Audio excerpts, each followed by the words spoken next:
pasti merasa semua jelek. Kalau jelek pindah aja ke Indonesia ini. Ya saya suka kesel juga kadang-kadang bilang ini kurang lah. Aku tanya juga, saya lihat sekarang dulu waktu dia jadi pejabat apa kerjanya tak jelas juga. Ini tuh Indonesia, negara demokrasi, semuanya berhak menyampaikan ide dan gagasan dan juga mengkritik kebijakan-kebijakan pemerintah. Bapak sendiri selama jadi menteri sudah berbuat apa? Sudah memberikan kontribusi apa buat rakyat Indonesia? Justru hanya menyengsarakan, menaikkan harga-harga, dan lain sebagainya.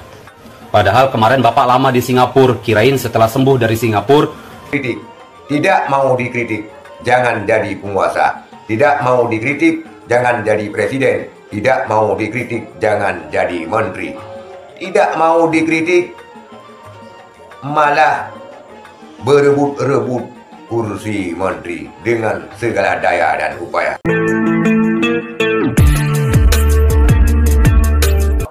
Assalamualaikum warahmatullahi wabarakatuh. Saudara sekalian, pada kesempatan ini kita mengekspos pernyataan sangat kontroversi daripada seorang menteri, yaitu Luhut Binsar Panjaitan.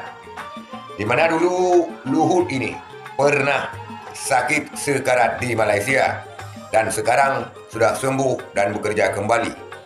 Dan komentarnya ini sangat-sangat tragis dan menyakitkan banyak kalangan, di mana dia mengatakan pengkritik harus go out, keluar dari Indonesia. Dan berbondong-bondong warganet mengkritik pernyataan Luhut Binsar Panjaitan ini. Kukira Bapak sudah sembuh dan sudah sadar, tetapi malah lebih keterlaluan. Berikut saudara sekalian, kita lihat seorang warganet mengkritik Luhut Binsar Panjaitan di media sosialnya. Inilah videonya. Justru yang jadi pertanyaan itu adalah prestasi Bapak itu sendiri itu apa? Selain Bapak membuat kebijakan dan kenaikan-kenaikan yang menyengsarakan rakyat, selain itu prestasi Bapak itu nggak ada. Bapak ini selalu menomorduakan rakyat Indonesia, menyudutkan rakyat Indonesia, merendahkan kemampuan rakyat Indonesia. Tapi beliau mengutamakan menomorsatukan rakyat dari luar, terutama warga-warga asing yang datang ke Indonesia itu pasti selalu diutamakan oleh beliau. Dikasih pekerjaan, dikasih gaji, segala macam. Ketika ada yang mengkritik beliau, serasa Indonesia ini milik dia sendiri gitu. Yang lainnya pada ngontrak. Ini tuh Indonesia, negara demokrasi, semuanya berhak menyampaikan ide dan gagasan dan juga mengkritik kebijakan-kebijakan pemerintah. Bapak sendiri selama jadi menteri sudah berbuat apa? Sudah memberikan kontribusi apa buat rakyat Indonesia? Justru hanya menyengsarakan, menaikkan harga-harga, dan lain sebagainya. Padahal kemarin Bapak lama di Singapura, kirain setelah sembuh dari Singapura, Bapak udah semakin sadar, ternyata sama aja.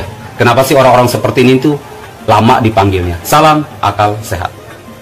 Itulah kritikan seorang pemuda melalui akun TikTok Al-Bahari30, di mana pemuda ini menyindir keras Luhut Binsar Panjaitan. Jangan hanya koar-koar tentang kinerja orang, prestasi orang, tapi prestasimu mana?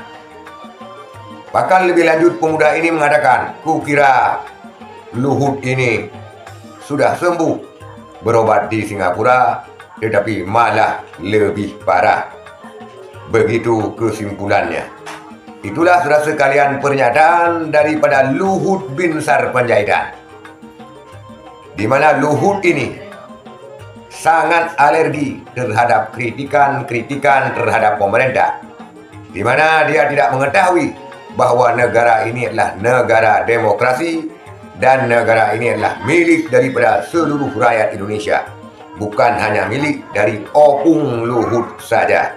Apalagi pemerintah sekarang sudah menghapus undang-undang ITE tentang mengkritik, karena rakyat kerjanya hanya mengkritik.